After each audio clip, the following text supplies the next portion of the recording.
യുക്രൈനു നൽകിയിരുന്ന സൈനിക സഹായം മരവിപ്പിച്ച് അമേരിക്ക. യുക്രൈൻ പ്രസിഡന്റ് വോളോഡിമർ സെലൻസ്കിയുമായുള്ള തർക്കത്തിന് പിന്നാലെയാണ് നടപടി.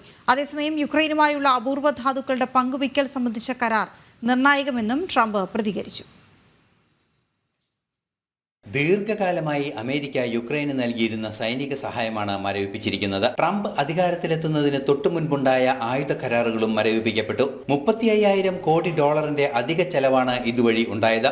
ബൈഡന്റെ ബുദ്ധിശൂന്യമായ നിലപാടുകളാണ് ഇത്തരത്തിൽ വൻതുക ചെലവഴിച്ചതെന്നും ട്രംപ് കുറ്റപ്പെടുത്തി. It's a great deal for us because, Biden very foolishly, stupidly, frankly, gave $300 billion and $350 billion more accurately to a country to fight and to try and do things. And you know what happened? We get nothing.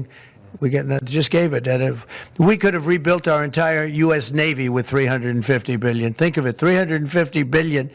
We could have rebuilt our U.S. Navy. So he gave it away as fast as the money could be gone.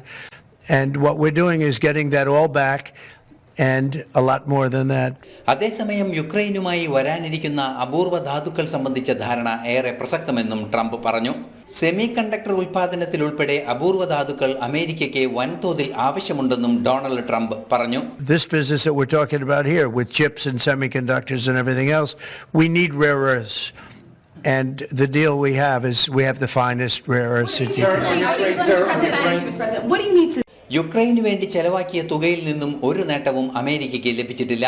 യുക്രൈനു വേണ്ടി ചെലവഴിച്ച തുക മുഴുവൻ തിരിച്ചെത്തിക്കും. ഇത്തരത്തിൽ ചെലവഴിച്ച തുക കൊണ്ട് American നാവികസേനയെ ആധുനികവൽക്കരിക്കാൻ സാധിക്കുമായിരുന്നുവെന്നും Donald Trump പറഞ്ഞു. International desk, ജനം.